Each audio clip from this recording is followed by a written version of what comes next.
ಸಂಬಂಧಗಳಲ್ಲಿ ಈ ಪ್ರೇಮ ಅನ್ನುವ ಎರಡಕ್ಷರದ್ದು ಒಂದು ಶಕ್ತಿಯುತವಾದ ಮಂತ್ರ ಇದೆಯಲ್ಲ, ಅದನ್ನು ಬಹಳ ಜನ ಸರಿಯಾಗಿ ಅರ್ಥ ಮಾಡಿಕೊಂಡೇ ಇಲ್ಲ.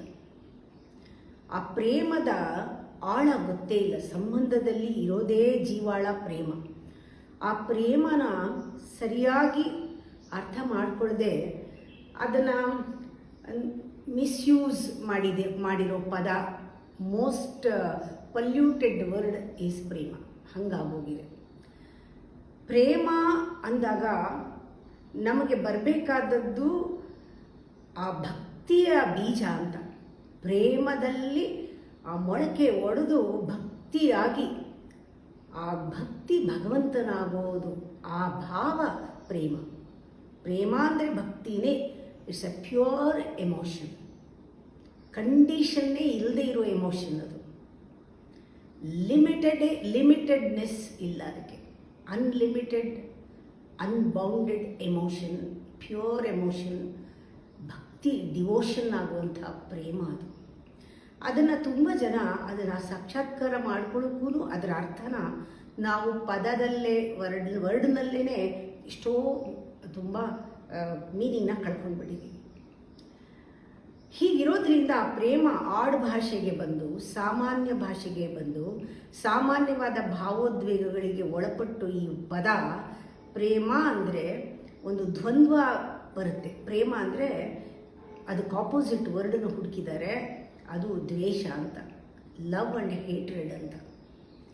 ನಿಜವಾದ ಪ್ರೇಮಕ್ಕೆ, ಅಮರ ಪ್ರೇಮಕ್ಕೆ ದ್ವೇಷ ಅನ್ನೋದಿಲ್ಲ. ಒಂದು ಆಪೋಸಿಟ್ ವರ್ಡೇ ಇಲ್ಲ ಅದಕ್ಕೆ. ಅದು ದ್ವಂದ್ವ ಅತೀತವಾದದ್ದು, ಭಾವಾತೀತವಾದದ್ದು, ಎಕ್ಸ್ಪ್ಲೋಷನ್ ಅದು. ಆದರೆ ನಾವು ಮೋಹವನ್ನು ಪ್ರೇಮ ಅಂತ ನಾವು ಪರಿಗಣಿಸಿಬಿಟ್ಟು ಮೋಹನ ಪ್ರೇಮ ಅಂತ ತಪ್ಪು ತಿಳ್ಕೊಂಡು, ತಪ್ಪು ಭಾವಿಸಿ, ಮಾಯೆ, ಮೋಹ ಅನ್ನೋದು ಮಾಯೆ, ಪ್ರೇಮದ ಹಾಗೆ ಕಾಣುತ್ತೆ, ಪ್ರೇಮದ ಥರ ತೋರುತ್ತೆ. ಆ ಮಾಯೆಯನ್ನೇ ನಿಜವಾದ ಪ್ರೇಮ ಅಂದ್ಕೊಂತಿದ್ದೀವಿ. ಆ ಮೋಹನೇ ನಿಜವಾದ ಪ್ರೇಮ ಅಂತ. ಈ ಮೋಹಕ್ಕೆ ಸೂಕ್ತವಾದ ವಿರುದ್ಧ ಪದ ಹೇಟ್ರೆಡ್, ದಟ್ ಈಸ್ ದ್ವೇಷ. ಮೋಹ ದ್ವೇಷ ಸೂಟ್ ಆಗುತ್ತೆ, ಪ್ರೇಮ ದ್ವೇಷ ಹೋಗೋದಿಲ್ಲ. ನಾವು ಪ್ರೇಮದ ಜೊತೆಗೆ ದ್ವೇಷನ ಉಪಯೋಗಿಸದೆ ಮೋಹದ ಜೊತೆ ದ್ವೇಷ ಉಪಯೋಗಿಸಿದ್ರೆ ಆ ಪ್ರೇಮವನ್ನು ಆ ಮಟ್ಟಿಗೆ ಅರ್ಥ ಮಾಡ್ಕೊಳ್ಳೋಕ್ಕೆ ನಮಗೆ ಸಾಧ್ಯ ಆಗುತ್ತೆ.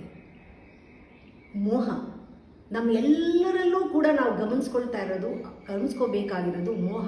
ಆ ಕಾಮದಿಂದ ಬಂದಂತಹ ಮೋಹ, ಆ ಗ್ರೀಡಿಂದ ಬಂದಂತಹ ಮೋಹ, ಆ ಹೊಟ್ಟೆ ಒಳಗಿರುವಂತಹ ಮೋಹ, ಆ ಮದದಿಂದ ಬಂದಿರೋ ಮೋಹ. ಈ ಮೋಹ ಅನ್ನೋ ಮಾಯೆನೇ ಸಂಸಾರದಲ್ಲಿ, ಸಂಬಂಧಗಳಲ್ಲಿ ಸಿಕ್ಕಾಕ್ಸಿ ಸಂಬಂಧದ ಅರ್ಥವನ್ನು ಕಳೆದಿರೋದು ಮೋಹ. ಯಾರು ಆ ಮೋಹವನ್ನು ಅರ್ಥ ಮಾಡ್ಕೊಳ್ತಾರೆ, ಆ ಕಾಮವನ್ನು ತೆಗೆದು ಆ ಮೋಹವನ್ನು ರೀಫೈನ್ ಮಾಡಿ ಪ್ರೇಮ ಮಾಡ್ಕೊಳ್ತಾರೆ, ಆ ಪ್ರೇಮದ ಒಂದು ಆ ಪರಮಾವಧಿಯನ್ನು ಮುಟ್ಟೋದಕ್ಕೆ ಸಾಧ್ಯ. ಸಣ್ಣ ಎಕ್ಸಾಂಪಲ್ ಕೊಡ್ತೀನಿ, ಮೋಹದ ಎಕ್ಸಾಂಪಲ್. ನಾವಂತೀವಿ ನಾವು ತುಂಬ ಪ್ರೀತಿಸ್ತೀವಿ ಮಕ್ಕಳನ್ನ ಅಂತ. ಖಂಡಿತವಾಗ್ಲೂ ನಾವು ಒಳಗೆ ಕೇಳ್ಕೋಬೇಕು ನಮ್ಮ ಪ್ರೀತಿಯನ್ನು. ನಿಜವಾದ ಪ್ರೇಮ ಅನ್ನೋದು ಎಲ್ಲರಲ್ಲೂ ಇದೆ. ಆ ಪ್ರೇಮವೇ ಸಾಕ್ಷಿ. ಅದನ್ನು ಕೇಳ್ಕೊಂಡ್ರೆ ಗೊತ್ತಾಗುತ್ತೆ. ನಾವು ಅವಾಗವಾಗ ನಮಗೆ ಗೊತ್ತಾಗಬೇಕು, ನಾವು ಸಮರ್ಥಿಸ್ಕೊಳ್ಬಾರ್ದು, ನಾವು ಪ್ರೀತಿಸ್ತಿಲ್ಲ, ನಾವು ಪ್ರೇಮಿಸಿಲ್ಲ. ನಿಜವಾದ ಸಂಬಂಧಕ್ಕೆ ಏನು ಕೊಡಬೇಕು ಜಸ್ಟಿಫಿಕೇಶನ್ ನಾವು ಕೊಡ್ತಾ ಇಲ್ಲ. ಯಾಕೆಂದರೆ ನಾವು ಮೋಹಿಸಿದ್ದೀವಿ, ನಮಗೆ ಬಹಳ ಅಟ್ಯಾಚ್ಮೆಂಟ್ ಇದೆ. ಆ ಅಟ್ಯಾಚ್ಮೆಂಟಿಂದ obsessed, we are we possess them and also we are possessed by them. ಹೀಗೆ ನಮ್ಮ ಒಂದು ಸಂಬಂಧಗಳನ್ನು ನಾವು ಪರೀಕ್ಷೆ ಮಾಡಿಕೊಂಡಾಗ ಒಂದು ಉದಾಹರಣೆ ಕೊಡ್ತೀವಿ. ಒಂದು ಮಗುವಿನ ಸಂಬಂಧ ನಾವು ಪ್ರೀತಿಸ್ತಾ ಇದ್ದೀವಿ ಅಂದ್ಕೊಳ್ತೀವಿ. 5 ಗಂಟೆಗೆ ಮಗು ಸ್ಕೂಲಿಂದ ಬರಬೇಕು. 5 ಗಂಟೆಗೆ ಸ್ಕೂಲಿಂದ ಬಂದಾಗ ಆ ಮಗು 5 ಗಂಟೆಗೆ ಬರೋಲ್ಲ. ಆವಾಗ ನಮಗೆ ಒಳಗಡೆ ಆತಂಕ ಉಂಟಾಗುತ್ತೆ. ಯಾವುದು ಆತಂಕವನ್ನು ತರುತ್ತೋ ಅಲ್ಲೇ ಗೊತ್ತಾಗತ್ತೆ ಅದು ಪ್ರೇಮವಲ್ಲ. ನಿಜವಾದ ಪ್ರೇಮ ಆತಂಕವನ್ನು ಉಂಟು ಮಾಡಲ್ಲ, ಅದು ವ್ಯಾಮೋಹ. ನನ್ನಲ್ಲಿ ತುಂಬ ಅಟ್ಯಾಚ್ಮೆಂಟ್ ಇದೆ, ಮೋಹ ಇದೆ, ಪ್ರೇಮನ ಪಡ್ಕೋಬೇಕು, ಪ್ರೇಮಿಸ್ಬೇಕು ಆ ಮಗುನ, ನಾನು ಮೋಹದಲ್ಲಿದ್ದೀನಿ, ಅದರಿಂದ ಆತಂಕ ಉಂಟು ಮಾಡಿದೆ ಈ ಭಾವ ಅಂತ ನಮಗೆ ಗೊತ್ತಾಗಲ್ಲ. 4 ಗಂಟೆಗೂ ಬರಲಿಲ್ಲ ಮಗು, ಆಗ ನಮ್ಮಲ್ಲಿ ಭಯ ಉತ್ಪಾದನೆ ಆಗುತ್ತೆ. ಆ ಭಯ ಉತ್ಪತ್ತಿ ಆಗೋದೇ ಮೋಹದಲ್ಲಿ. ಪ್ರೇಮದಲ್ಲಿ ಭಯ ಬರಲ್ಲ. ಪ್ಯೂರ್ ಪ್ರೇಮ ಅಂದರೆ ಅಲ್ಲಿ ಭಯ ಇರಲ್ಲ, ಆತಂಕದಿಂದ ಭಯ. 4 ಗಂಟೆ ಆಯಿತು ಬರಲಿಲ್ಲ, ಆತಂಕ, ಅಲ್ಲಿಂದ ಭಯ. ಭಯ 6 ಆದರೂ ಬರಲಿಲ್ಲ, ಮಗು 6 ಗಂಟೆ ಆದರೂ ಬರಲಿಲ್ಲ. ಆ ಭಯ ಹೋಗ್ಬಿಟ್ಟು ನಮ್ಮಲ್ಲಿ ಒಂದು ರೀತಿಯ ಮ್ಯಾಡ್ನೆಸ್, ಹುಚ್ಚುತನ ಬರುತ್ತೆ, ಕೋಪ ಬರುತ್ತೆ. ಆ ಕೋಪಕ್ಕೆ ಕಾರಣ ಏನು? ಪ್ರೇಮ ಅಲ್ಲ. ಆ ಕೋಪಕ್ಕೆ ಕಾರಣ ನಮ್ಮಲ್ಲಿರೋ ಮೋಹ, ಆ ಮಗುವಿನ ಮೇಲಿರೋ ಮೋಹ. ಆಮೇಲೆ ಹುಚ್ಚುತನ ಬಂದಾಗ ಇನ್ನೂ ಮಗು ಬರಲಿಲ್ಲ, ಆಗ ನೀನು ಮನುಷ್ಯನೇ ಆಗಿರಲ್ಲ, ನೀನು ಪಿಶಾಚಿ ಆಗ್ಬೋದು, ದೆವ್ವ ಆಗ್ಬೋದು, ಭೂತ ಆಗ್ಬೋದು. ನೀ ಏನು ಮಾಡ್ತೀಯ ಅಂತ ನಿನಗೆ ಗೊತ್ತಿಲ್ಲ.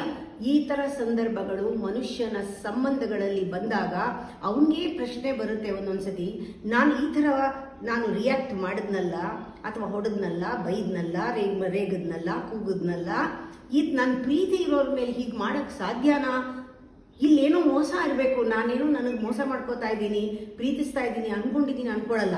ಇಲ್ಲ, ನಾನು ಮಾಡ್ತಾ ಇರೋದು ಸರಿ, ಅವ್ರು ಹಂಗೆ ಮಾಡಿದ್ರಿಂದ ನಾನು ಹೀಗೆ ಮಾಡಿದೆ ಅಂತ ಸಮರ್ಥಿಸ್ಕೊಂಡ್ಬಿಟ್ಟು ನಾವು ಮತ್ತೆ ಸಂಬಂಧದಲ್ಲಿ ಆ ಒಂದು ಪ್ರೇಮವನ್ನು ಕಾಣದೆ ಅದನ್ನು ಮಿಸ್ ಮಾಡಿಕೊಂಡು ಸಿಕ್ಕಾಕೊಂಡ್ಬಿಡ್ತೀವಿ. ಇದು ನಡೀತಾನೇ ಇರುತ್ತೆ, ಇದು ನಮ್ಮಲ್ಲಿ ಆಗ್ತಾನೇ ಇರುತ್ತೆ. ಯಾವಾಗಲೂ ಈ ಮೋಹ ಅನ್ನೋದು ಆವಾಗ ರೂಪ ಎಕ್ಸ್ಪ್ರೆಸ್ ಆಗ್ತಾ ಇರುತ್ತೆ. ಕೆಲವು ಸಂದರ್ಭದಲ್ಲಿ ಗ್ರೀಡ್ ಥರ ಬರುತ್ತೆ, ಅಂದರೆ ಲೋಭಿತನ ಬರುತ್ತೆ. ಅದೇ ಮೋಹ ಕೆಲವು ಸತಿ ಆಸೆ ಥರ ಬರುತ್ತೆ. ಅದೇ ಮೋಹ ನಮ್ಮಲ್ಲಿ ಜಲಸಿ, ಹೊಟ್ಟೆ ಉರಿ ಬರುತ್ತೆ. ಅದೇ ಮೋಹದಲ್ಲೇ ನಾವು ಆ ಒಂದು ಕೋಪವನ್ನು ಪಡೆಯೋದು. ಎಲ್ಲವೂ ಬೇರೆ ಬೇರೆ ಸಿಚುಯೇಷನ್ನಲ್ಲಿ ಹೊರಗೆ ಬರುವಂತಹ ಮೋಹವೇ. ಇಲ್ಲಿ ಪ್ರೇಮ ಇಲ್ಲವೇ ಇಲ್ಲ. ನಾವು ತಪ್ಪು ತಿಳ್ಕೊಂಡಿದ್ದೀವಿ ಪ್ರೇಮನ. ಈ ಒಂದು ಮಾಯೆಯಿಂದ ನಾವು ಹೊರಗೆ ಬರಲೇಬೇಕು. ನಾವು ಹೇಳ್ತೀವಿ ತುಂಬ ಕ್ಲೋಸ್ ಆಗಿದ್ದೀವಿ ಅಂತ. ಸ್ವಲ್ಪ ಇಮ್ಯಾಜಿನ್ ಮಾಡಿ, ಕ್ಲೋಸ್ ಆಗಿದ್ದಾಗ ಏನಾಗುತ್ತೆ, ಅಂಟ್ಕೊಳ್ತೀರ. ಯಾವಾಗ ನಾವು ಅಂಟ್ಕೋತೀವಿ ಅಲ್ಲಿ ನಮ್ಮ ಪ್ರೀತಿ, ನಿಜವಾದ ಒಳಗಡೆ ಇರುವ ಬೀಜ ಇದೆಯಲ್ಲ, ಆ ಪ್ರೇಮದ ಬೀಜ, ಆ ಭಾಗ್ಯ ನಮ್ಮದು, ಅದು ಅರಳಲ್ಲ. ಯಾವಾಗ ನಾವು ಅಂಟ್ಕೋತೀವಿ, ಸೆಲ್ಫಿಶ್ ಆಗ್ತೀವಿ, ಆಗ ಪ್ರೇಮ ಅರಳೋದಿಲ್ಲ. ಯಾವಾಗ ಪ್ರೇಮ ಅರಳೋದಿಲ್ಲ ಆಗ ನಮ್ಮ ಮನಸ್ಸು ಶುದ್ಧವಾಗೋದಿಲ್ಲ. ಪ್ರೇಮ ಅನ್ನುವ ಒಂದು ಶಕ್ತಿ ಏನಿದೆ ಅದು ನಮ್ಮ ಕರ್ಮವನ್ನು ಕಳೆಯುತ್ತೆ, ನಮ್ಮ ಬುದ್ಧಿಯನ್ನು ಶುದ್ಧ ಮಾಡುತ್ತೆ, ನಮ್ಮ ಚಿತ್ತವನ್ನು ಶುದ್ಧ ಮಾಡುತ್ತೆ, ನಮ್ಮ ಮನಸ್ಸನ್ನು ಶುದ್ಧ ಮಾಡುತ್ತೆ. ಆ ಯಾವಾಗ ಸೆಲ್ಫ್ಲೆಸ್ ಲವ್ ಇಲ್ಲ, ಆ ಸೆಲ್ಫಿಶ್ನೆಸ್ ಇದೆ, ಅಂಟ್ಕೊಂಡಿರ್ತೀವಿ, ಆವಾಗ ನಮ್ಮ ಮನಸ್ಸು ಶುದ್ಧಿ ಆಗೋದಿಲ್ಲ. ನಮ್ಮ ಮನಸ್ಸು ಯಾವಾಗ ಸಂಪೂರ್ಣವಾಗಿ ಆ ಶುದ್ಧಿ ಆಗೋದಿಲ್ಲ, ಆ ಟೈಮ್ನಲ್ಲಿ ನಾವು ಯಾರನ್ನೂ ಪ್ರೀತಿಸೋಕ್ಕಾಗಲ್ಲ. ಆ ಮನಸ್ಸು ಶುದ್ಧಿ ಇಲ್ಲದೆ ಇದ್ರೆ ನೋಡಿ, ನಾವು ಯಾಕೆ ಅಂಟ್ಕೊಂಡಿರ್ತೀವಿ ಅಂತಂದರೆ ಮೋಹದಲ್ಲಿ. ನಾವು ಬೇರೆ ಯಾರನ್ನೂ ಪ್ರೀತಿಸೋಕ್ಕಾಗಲ್ಲ. ಅವಾಗ ನಮ್ಮ ಪ್ರೇಮ ಒಂದು ರೀತಿ, ಪ್ರೇಮ ಅಂದ್ಕೊಂಡಿರೋ ಮೋಹ ಒಂದೇ ಒಂದು ದಿಕ್ಕಲ್ಲಿ ಹೋಗ್ತಾ ಇರುತ್ತೆ, ಇವ್ರಿಗೆ ಮಾತ್ರ ಅಂತ. ಅಲ್ಲಿ ಚಾಯ್ಸ್ ಇರುತ್ತೆ, ಸೆಲೆಕ್ಷನ್ ಇರುತ್ತೆ. ನೋಡಿ, ನಾವು ಈ ಜನ್ಮ ತಗೊಂಡಿರೋದೇನೆ, ಇವರೆಲ್ಲ ನಮ್ಮ ಜೊತೆಗೆ ಬಂದಿರೋದೇನೆ. ಯಾರು ಇವರೆಲ್ಲರೂ ಬಂದಿರೋದು? ನಮ್ಮ ಪರೀಕ್ಷೆಗೆ ಬಂದಿದ್ದಾರೆ. ಇವರೆಲ್ಲರದು ಋಣ ಇದೆ, ಬಂದಿರೋದು ಅದಕ್ಕೆ ಬಂದಿದ್ದಾರೆ. ನೋಡಿ, ಎಷ್ಟೋ ಜನ್ಮದ ಋಣ ತುಂಬ ಜನಕ್ಕೆ ಇದೆ, ನಮಗೆ ಗೊತ್ತಿಲ್ಲ. ಇವ್ರನ್ನ ನಾವು ಆರಿಸ್ಕೊಂಡ್ಬಿಟ್ಟಿದ್ದೀವಿ ಈಗ. ಆದರೆ ನಾವು ಸೆಲ್ಫ್ಲೆಸ್ ಆಗಿದ್ದರೆ, ಸೆಲ್ಫಿಶ್ ಇಂದ, ಆ ಮೋಹದಿಂದ ಪ್ರೇಮಕ್ಕೆ ಬಂದಾಗ ನಾವು ಎಲ್ಲರನ್ನೂ ಪ್ರೀತಿಸಿ ನಮ್ಮ ಎಲ್ಲರ ಋಣವನ್ನು ತೀರಿಸ್ಕೋಬಹುದು. ಯಾರ್ಯಾರು ಯಾವ್ಯಾವ ಜನ್ಮದಲ್ಲಿ ಏನೇನಾಗಿದ್ರೋ ಸಂಬಂಧ ಗೊತ್ತಿಲ್ಲ. ಸಂಬಂಧಗಳಲ್ಲಿ ಬಹಳ ಆಳವಾದ ಇದು ಋಣ ಅನ್ನೋದು. ಈ ಋಣಾನು ಸಂಬಂಧ ಏನು ಅಂದರೆ, ನಾವು ಎಷ್ಟೋ ಜನನ ಲೆಕ್ಕಕ್ಕೆ ಇಟ್ಟಿರಲ್ಲ. ಅವರು ಯಾವುದೋ ಜನ್ಮದಲ್ಲಿ ಏನೋ ಆಗಿರ್ತಾರೆ, ಯಾವುದೋ ಒಂದು ಕಾರಣಕ್ಕಾಗಿ ನಮ್ಮ ಹತ್ರ ಬರ್ತಾರೆ. ಅವ್ರಿಗೇನೋ ಮಾಡಿ ಮುಗಿಸ್ಬಹುದು, ಋಣ ತೀರಿಸಬಹುದು. ಅಂಥ ಅವಕಾಶಗಳನ್ನೆಲ್ಲ ಈ ಸೆಲ್ಫಿಶ್ ಆಗಿದ್ದು ಒಬ್ಬರನ್ನೇ ಅಂದ್ಕೊಳ್ಳೋದ್ರಿಂದ, ಅಥವಾ ಕೆಲವು ಜನನೇ ಅಂದ್ಕೊಂಡಿರೋದ್ರಿಂದ, ಪ್ರೊಸೆಸ್ ಆಗಿರೋದ್ರಿಂದ ನಮಗೆ ಯಾರೂ ಕಾಣೋದೇ ಇಲ್ಲ. ಈ ಥರ ಅಂದರೆ ಇಲ್ಲಿ ನಾವು ಅಂಡರ್ಸ್ಟ್ಯಾಂಡಿಂಗ್ ಲೆವೆಲ್ ಅಂತ ಆ ಮೋಹದಲ್ಲಿ ಬರೋದೇ ಇಲ್ಲ, ಮಿಸ್ಅಂಡರ್ಸ್ಟ್ಯಾಂಡಿಂಗೇ ಬರೋದು. ಇದು ಎಲ್ಲರೂ ಮನೆಯಲ್ಲಿ ಇರೋರೆಲ್ಲ, ಅಂದರೆ ಸಮಾಜದಲ್ಲಿ ಇರೋರೆಲ್ಲರೂ ಮೋಹದಲ್ಲೇ ಇರೋದ್ರಿಂದ, ಅದನ್ನೇ ಪ್ರೇಮ ಅಂತ ತಿಳ್ಕೊಂಡ್ಬಿಟ್ಟಿರೋದ್ರಿಂದ ಇದು ಮ್ಯೂಚುವಲ್ ಮಿಸ್ಅಂಡರ್ಸ್ಟ್ಯಾಂಡಿಂಗ್ ಅಂತ ನಾನು ಹೇಳೋದು. Mutual misunderstanding. ಯಾವಾಗ ನಮಗೆ ಆ ನಿಜವಾದ ಪ್ರೇಮ ಇರಲ್ಲ, ಮೋಹ ಇರುತ್ತೆ, ಆವಾಗ ರೆಸ್ಟ್ರಿಕ್ಷನ್ ಇರುತ್ತೆ. ನೋಡ್ಕೊಂಬಿಡಿ, ಅಲ್ಲೇನೆ ಗೊತ್ತಾಗುತ್ತೆ. ಯಾವಾಗ ರೆಸ್ಟ್ರಿಕ್ಷನ್ ಇತ್ತು, ಯಾವಾಗ ನಾವು ಫಾರ್ಮ್ಯಾಲಿಟಿನಲ್ಲಿ ಒಂಥರ ಏನೋ ಒಂದು ಮಾಡಬೇಕಲ್ಲ, ಫಾರ್ಮಾಲಿಟಿನಲ್ಲಿ ನಾವು ಕೆಲಸಗಳನ್ನ ಮಾಡ್ತಾ ಇದ್ರೆ, ಒಂದು ಲಿಮಿಟೇಷನ್ ಇದ್ದರೆ ಅಲ್ಲೇ ಗೊತ್ತಾಗುತ್ತೆ ಈ ಸಂಬಂಧದಲ್ಲಿ ಏನೋ ಸರಿ ಇಲ್ಲ. ನೀವು ಎಲ್ಲಿ ರೆಸ್ಟ್ರಿಕ್ಷನ್ ಇರುತ್ತೆ, ಎಲ್ಲಿ ರೆಸಿಸ್ಟೆನ್ಸ್ ಇರುತ್ತೆ, ಅಲ್ಲಿ ರಿಯಾಕ್ಷನ್ ಇದ್ದೇ ಇರುತ್ತೆ. ರೆಸ್ಟ್ರಿಕ್ಷನ್ ಇದ್ದಾಗ ಅಲ್ಲಿ ರಿಯಾಕ್ಷನ್ ಇದ್ದೇ ಇರುತ್ತೆ. ಆ ರಿಯಾಕ್ಷನ್ ನಮಗೆ ಬೇಡ. ಯಾವಾಗ ನಾವು ಫಾರ್ಮಲ್ ಆಗಿದ್ದಾಗ ಅಲ್ಲಿ ಪ್ರಿಟೆನ್ಷನ್ ಇರುತ್ತೆ, ಆ ಪ್ರಿಟೆನ್ಷನ್ ನಮಗೆ ಬೇಡ. ಯಾವಾಗ ನಾವು ಲಿಮಿಟ್ ಇದ್ದಾಗ ಅಲ್ಲಿ ಬಂಧನ ಇರುತ್ತೆ. ಕಮಿಟ್ ಮಾಡಿದ್ದಾಗ ಅದು ಬೇಡ ನಮಗೆ. ಹೀಗೆ ನಾವು ಯಾವಾಗ ಪ್ರೇಮ ಇಲ್ಲದೆ ಬರೀ ಮೋಹದಲ್ಲಿ ಇರ್ತೀವೋ ಆಗ ಈ ಒಂದು ತೊಡಕುಗಳಿಗೆಲ್ಲ ನಾವು ನಮಗೆ ಗೊತ್ತಿಲ್ಲದೆ ಸಿಕ್ಕಾಕೊಂಡು ನಾವು ಅದನ್ನು ರಿಪೀಟ್ ಮಾಡ್ಕೊಳ್ಳದೆ ಬೇರೆಯವ್ರನ್ನ ಸರಿ ಮಾಡಕ್ಕೆ ಹೋಗ್ತೀವಿ. ಇದು ನಡೀತಾನೇ ಇರುತ್ತೆ ನಮ್ಮಲ್ಲಿ. ಒಂದು ನಾವು ಜ್ಞಾಪಕ ಇಟ್ಕೊಳ್ಬೇಕು, ಏನಂದ್ರೆ ಆ ಒಂದು ಪ್ರೇಮ ಅನ್ನೋದು ಏನಿದೆ ಅದು ಒಂದು ಜೀವ ಇದ್ದಲ್ಲಿ. ಜೀವಕ್ಕೆ ಜೀವ ಅಂತ ಒಂದು ಹಾಡು ಕೇಳಿದೆ, ಅದು ಎಲ್ಲಿದೋ ಗೊತ್ತಿಲ್ಲ. ಜೀವಕ್ಕೆ ಜೀವ, ಪ್ರೇಮಕ್ಕೆ ಪ್ರೇಮ, ಪ್ರೀತಿಗೆ ಪ್ರೀತಿ, ಸ್ನೇಹಕ್ಕೆ ಸ್ನೇಹ ಅಂತ ಆ 3 ಲೈನ್ ಬಿತ್ತು ನನಗೆ ಕಿವಿ ಮೇಲೆ. ಎಷ್ಟು ಚೆನ್ನಾಗಿದೆ ಅಂದರೆ, ಜೀವಕ್ಕೆ ಜೀವ ಅಂದರೆ ಲೈಫ್ ಎಕ್ಸ್ಪೆಕ್ಟ್ಸ್ ಲೈಫ್ ಅಂತ. ಜೀವಕ್ಕೆ ಜೀವ ಬೇಕು, ಪ್ರೀತಿಗೆ ಪ್ರೀತಿನೇ ಬೇಕು, ಬೇರೆ ಬೇಡ. ನಿಜವಾದ ಪ್ರೇಮಕ್ಕೆ ಆ ತುಡಿತಾ ಇರೋ ಪ್ರೇಮನೇ ಬೇಕು, ಇನ್ಯಾವುದು ಬೇಡ. ಯಾಕೆ ಅಂದರೆ ಆ ನಿಜವಾದ ಸಂಬಂಧ ಅನ್ನೋದಿದೆಯಲ್ಲ, ಅದು ಸಸ್ಟೈನ್ ಆಗಬೇಕಾದ್ರೆ ಅದು ಮೋಹದಲ್ಲಿ ಆಗಲ್ಲ, ಪ್ರೇಮದಲ್ಲೇ ಆಗೋದು. ನಿಜವಾದ ಸಂಬಂಧ ಎನ್ಹ್ಯಾನ್ಸ್ ಆಗಬೇಕಾದ್ರೆ ಅದು ಪ್ರೇಮದಲ್ಲಿ ಆಗೋದು, ಮೋಹದಲ್ಲಿ ಆಗೋದಿಲ್ಲ.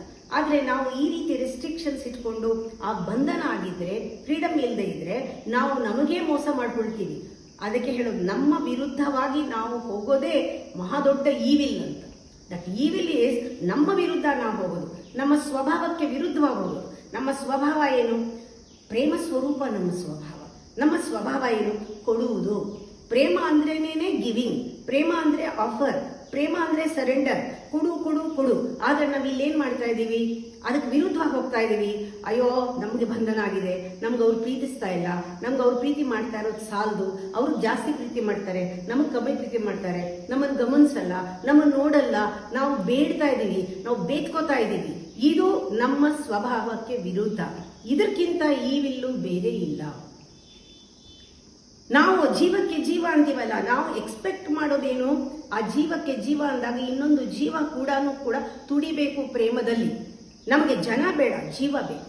ನಮಗೆ ಖಾಲಿ ಮನಸ್ಸು ಬೇಡ, ಭಾವ ಬೇಕು ಸಂಬಂಧಗಳಲ್ಲಿ. ನಮಗೆ ಖಾಲಿ ಹೃದಯ ಬೇಡ, ಸ್ಪಂದಿಸುವಂತ ಶಕ್ತಿ ಬೇಕು. ಯಾಕೆ ಅಂದ್ರೆ ಆ ಪ್ರೇಮ ಅನ್ನೋದೇ ಸಾಕ್ಷಿ.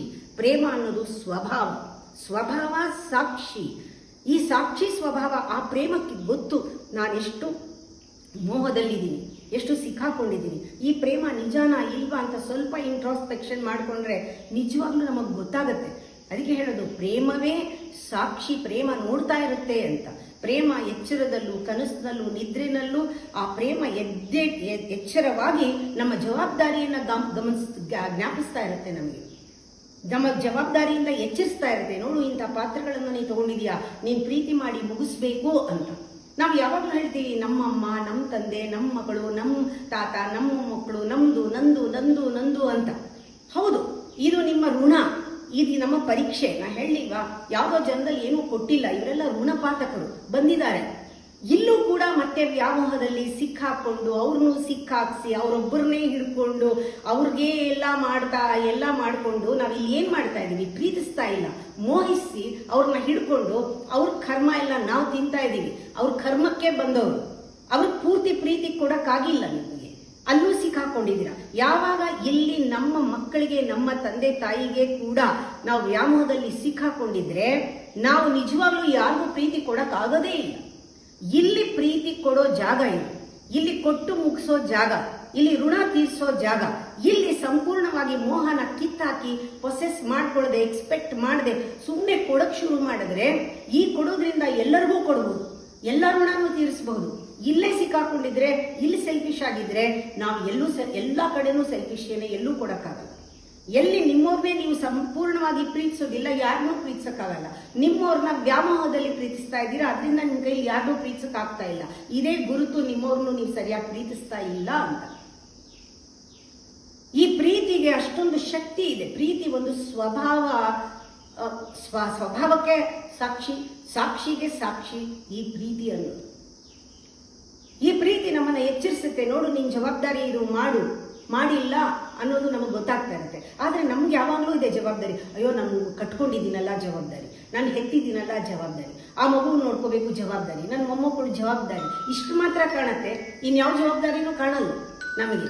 ಅದು ಕೂಡ ಒಂದೊಂದ್ಸತಿ ಸ್ವಾರ್ಥದಲ್ಲಿ ಈ ಜವಾಬ್ದಾರಿನೂ ನಾವು ಪರಿಪೂರ್ಣವಾಗಿ ಮಾಡೋದಿಲ್ಲ.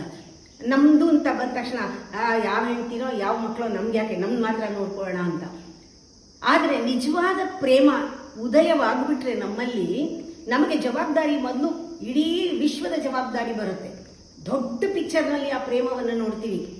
ಅದನ್ನ ಹೇಳೋದು ಅನ್ಕಂಡೀಷನಲ್ ಲವ್ ಅಂದ್ರೆ ಏನು, ನಿನ್ನಲ್ಲಿ ಇರುವಂತಹ ಆ ಪ್ರೇಮ ನಿಜವಾದ ಪ್ರೇಮ ಇದೆಯಲ್ಲ, ಅದು ಬರೀ ಕೊಡೋ ಪ್ರೇಮ. ಅದರಲ್ಲಿ ನೀನು ಪ್ರಪಂಚ ಕಂಡ್ಕೊಂಡ್ಬಿಟ್ರೆ ಇನ್ನು ಮಿಕ್ಕಿದೆಲ್ಲ ತಾನೇ ಸಾಲ್ವ್ ಆಗ್ತಾ ಬರುತ್ತೆ. ಈ ಚಿಕ್ಕದ್ರಿಂದ ದೊಡ್ಡದಕ್ಕೆ ಹೋಗೋಕ್ಕಾಗಲ್ಲ ಪ್ರೇಮದ ವಿಚಾರದಲ್ಲಿ. ಪ್ರತಿಯೊಂದು ಸಂಬಂಧದಲ್ಲೂ ಒಂದು ಸ್ಥಿತಿ ಇದೆ. ಆ ಪ್ರೇಮ ಒಂದು ಸ್ಥಿತಿಯನ್ನು ಮುಟ್ಟಬೇಕು ಸಂಬಂಧದಲ್ಲಿ. ಆ ಸ್ಥಿತಿಯನ್ನ ಮುಟ್ಟಿದಾಗ ಅದಕ್ಕೆ ಹೇಳ್ತಾರೆ ಸುಪ್ರೀಂ ಡಿಲೈಟ್ ಅಂತ. ಅದು ಪರಮಾನಂದದ ಸ್ಥಿತಿ ಅಂತ, ಅತ್ಯಂತ ಆನಂದಕರವಾದದ್ದು. ಅಲ್ಲಿ ತಲುಪಿದಾಗ ಒಬ್ಬೊಬ್ಬರ ಜೊತೆನೂ ಅಲ್ಲಿ ತಲುಪಿದಾಗ ನಮಗೆ, ಅಥವಾ ಒಬ್ಬರ ಜೊತೆ ತಲುಪಿ ಸಾಕು ಎಲ್ಲರ ಜೊತೆನೂ ತಲುಪಿದಂಗೆ. ಆ ತಲುಪಿದಾಗ ನಮ್ಗೆ ಅನ್ಸುತ್ತೆ ನಾನು ಬಂದ ಜಾಗಕ್ಕೆ, ನಾನು ಹೋಗ್ಬೇಕಾದ ಜಾಗಕ್ಕೆ ಬಂದಿದ್ದೀನಿ, ನಾನು ಮಾಡೋದನ್ನ ಮಾಡಿದ್ದೀನಿ, ಮಾಡಾಗಿದೆ, ನಾನು ಪಡ್ಕೊಂಡಿದ್ದನ್ನು ಪಡ್ಕೊಂಡಿದ್ದೀನಿ ಅನ್ನೋ ಸಾರ್ಥಕತೆ ಬರುತ್ತೆ. ನಾಳೆ ಮುಂದುವರಿಸ್ತೀನಿ.